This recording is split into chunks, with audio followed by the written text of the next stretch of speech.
Different kinds of deals happen on Dragon's Den. Some funny, some shocking, and some ridiculous. But today, we'll be taking a look at the top 5 quickest Dragon's Den deals ever made. Let's get into it.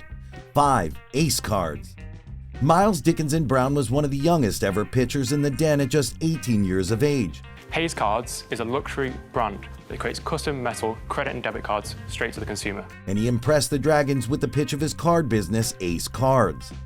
Miles was asking for £35,000 for a 35% share in his business. When asked about the income his business generates, he replied saying, "We have generated over £124,000 in revenue." Thoroughly impressed with him, the Dragons asked where he got his entrepreneurial sport from. His pitch was so good, he was the one venting the Dragons for his business instead. 3 Dragons, Tukur Suleiman, Peter Jones, and Stephen Bartlett all made Miles their different offers, and it got to a point where they began fighting over who Miles should choose to invest with. Peter said, "Nobody has mentored, helped, and assisted more young people in Britain than me." While Stephen said, "I'm going to go one step further. You can come and work in my office with me and my team," and explained he had TikTok experts working for him. In the end, Miles chose Stephen and walked away with all the money he had asked for.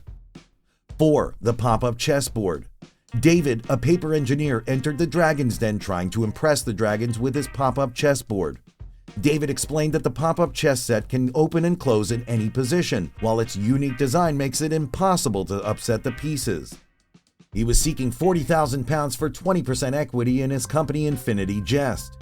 David claimed if you tip the board, the pieces do not fall off, which was one of the board's unique selling points.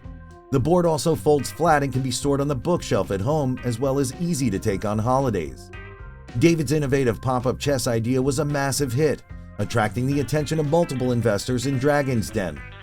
Sarah Davies was thoroughly impressed, acknowledging that she had seen similar concepts before, but none that were as remarkable as David's. Peter, in awe of the idea, couldn't contain his excitement, describing it as absolutely brilliant and exceptional. He made an offer to invest the exact amount David had asked for in exchange for a 20% stake in the business. Peter urged David to accept his offer immediately. However, David decided to hear the other Dragons' offers. Tukur Suleiman matched Peter's proposal, offering the same terms. Just when it seemed like the offers couldn't get any better, Deborah stepped in with an even more enticing offer. She would provide the entire investment amount in exchange for only a 15% share. Sarah followed suit, matching the offers of her fellow Dragons. Stephen Bartlett, although impressed by the pitch, chose to pass on the opportunity. In the end, Peter and Tukur secured a deal, each receiving a 10% stake in David's business. 3. Football billionaire. What a start to a pitch, right? 15-year-old Shay Batessa Sharma and his father Raj came into the Den seeking £50,000 for 5% equity in their card game Football Billionaire. Football Billionaire is designed as a trading card board game where players move around the board collecting a goalkeeper, defenders, midfielders, and forwards, with the aim of becoming the wealthiest, most successful football club owner ever. Shay created his first game back in June 2016. He started out by selling in London Stadium in December 2016 before moving to online sales, and now his sales have skyrocketed. Dragons were particularly impressed with Shay because he's the youngest contestant ever to appear on Dragon's Den at the age of 15, and he came up with such a flawless business pitch. When it was time for the questions, Shay was too young to face the panel, so his father took his spot. Tukur Suleiman was the first to make Raj an offer of £50,000 for 25% of the business. Peter made a better offer of the same £50,000 but for 20%.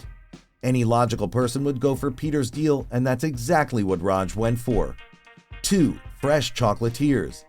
Steve Russell and Giles Atwell, who have over 30 years of collective chocolate-making experience, launched Russell and Atwell as an e-commerce business in 2020.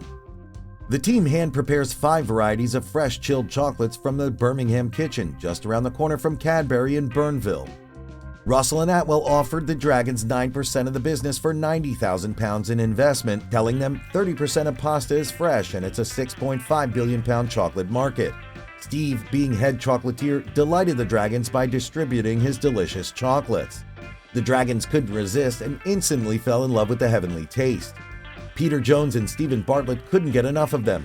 Sarah Davies, with her homemade truffle expertise, appreciated every exquisite detail. However, Deborah Meaden, being a vegan, felt a bit left out. This sparked the conversation about creating dairy-free chocolate options for the future.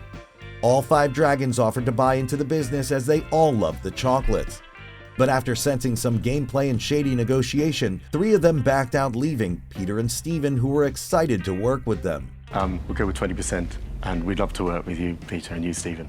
Yes! That's the yes we want. 1. Holy crap deal. So in the end, they didn't finalize the deal with Jim Treliving. They didn't really need his investment. They were already taking the next steps they wanted at the time and built that brand into a global business. However, not all the pitches on Dragon's Den always end up as quickly as these. Some even turn into large arguments. Like the video and subscribe if you enjoyed it. We'll see you in the next one.